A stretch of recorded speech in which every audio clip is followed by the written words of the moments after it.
Hello, it's Thursday, September the 24th, 2020. It's a beautiful autumnal Thursday, but people can't do what they ordinarily want to do because, of course, we have COVID-19. COVID-19 originally started back in Wuhan in China last December, and of course here in the United Kingdom it started to take full effect in February and March, resulting in a lockdown. And now we're at another crucial stage where, of course, this week, led by our Prime Minister Boris Johnson, we're told about restrictions which had to continue.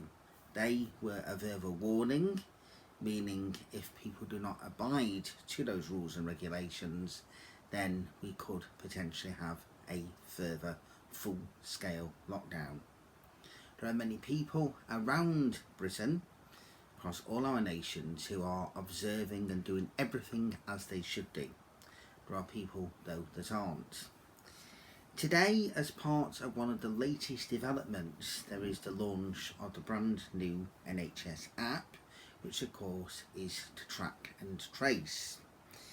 Where I live in the Whitefield area, and I did say earlier on that I would give more of an idea of this, as you can see by this, it says this is a high risk area.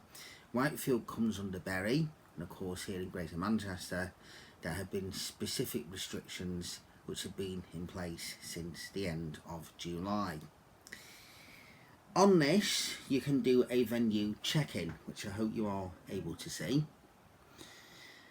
From now on, if I myself decided to go anywhere, such as a pub, which I wouldn't do, but if I decided to go to a restaurant, then providing that's got a special code on there, it can then be scanned in to actually see exactly where I am.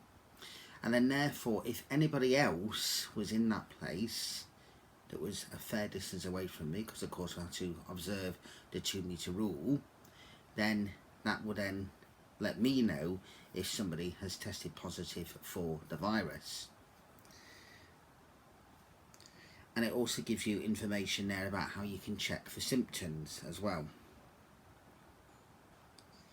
It also gives you the latest advice. And then from there, it also gives you information, of course, about the app. And there's also another very, very important part of this as well, which is enter the test results. When you have a COVID test, you get your result by text and also by email. Not many people are aware of this, but I myself did have a COVID test at the beginning of August as a precaution because of other conditions which I had. Thankfully it was negative, but because it's a negative result, I think that's why it's not allowing me to show it on there.